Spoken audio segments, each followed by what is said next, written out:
Hello friends, today I have brought something amazing for you, through which you can prepare your notes.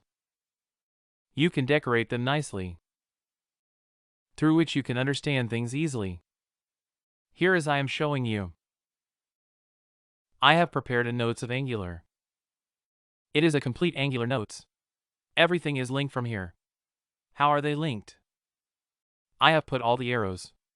Here I have covered a lot of points. So all these things I have done through this editor, whose name is miro.com. So through this you can do all the things easily. It is very easy to use, and it has a lot of space. You can make notes anywhere in this board. As I am showing you, it has a lot of space. You will have a lot of fun making it. And I had a lot of fun making it. And you must be seeing it. It is looking very cute. And there are a lot of tools here, through which you can edit it. There are arrows here. You can give space, you can give index. And there are a lot of things. You can try this board once more. You will have a lot of fun. And thank you for watching this video.